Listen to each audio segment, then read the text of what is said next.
Welcome to another episode of What is Hashimoto's with Dr. Martin Rutherford. To find out more on any of our topics, or for information on scheduling a consultation with Dr. Rutherford, please visit us at whatishashimotos.com. And now, here's Dr. Rutherford.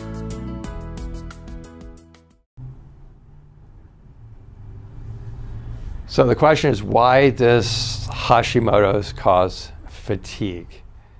Because it's your thyroid, that's why. So your thyroid is, it's funny, I was involved with a group years ago that was in the early stages of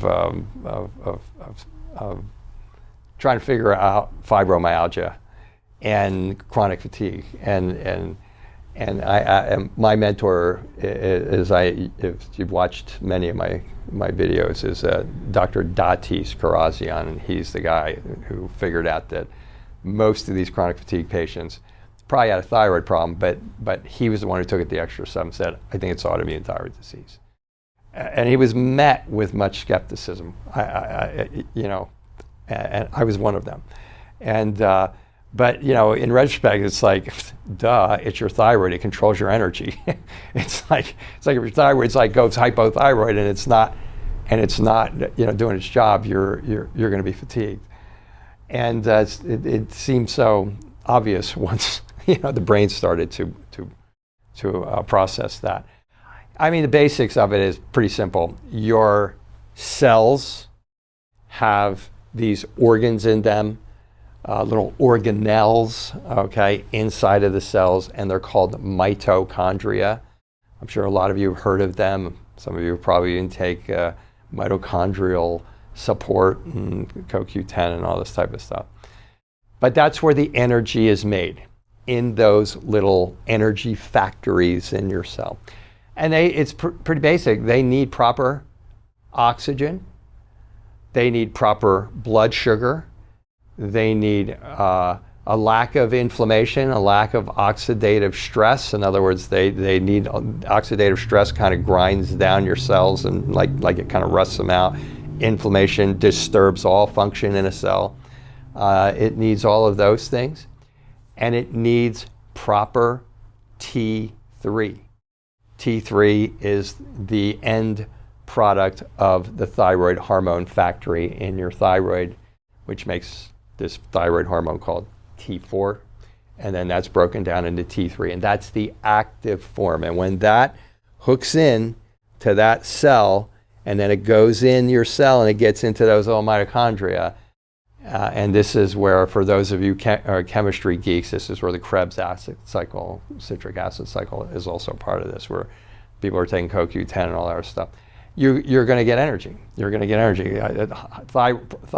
Hyperthyroid lifts all boats too much, and hypothyroid depresses it. So Hashimoto's has both aspects of hypothyroid and hyperthyroid. When the thyroid's getting beat up from your immune system attacking it because you've exposed yourself to one of the 40 triggers or 42 triggers of autoimmune thyroid disease, it's going to get beat up, and while it's getting beat up, it's going to be making too much thyroid hormone. It's going to be damaging tissue. Thyroid hormone is going to be going into your bloodstream from the damaged tissue, and you're going to be like this. But for the most part, that's intermittent in the vast majority of Hashimoto's patients. And when that attack stops, you go into hypothyroid function because you just beat up your thyroid.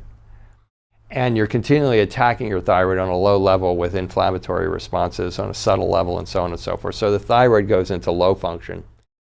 The actual term for Hashimoto's is Hashimoto's hypothyroiditis, Hashimoto's hypothyroid disease. When you go into hypo, everything slows down.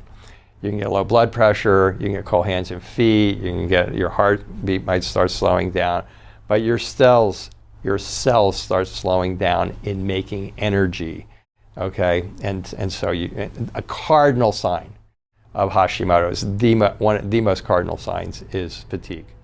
Is usually pretty profound fatigue, because that low thyroid affects every single one of the trillions of cells that are in your body. So fatigue and Hashimoto's Hashimoto's, one of the most cardinal signs of Hashimoto's is profound fatigue. So the answer to that question is yes.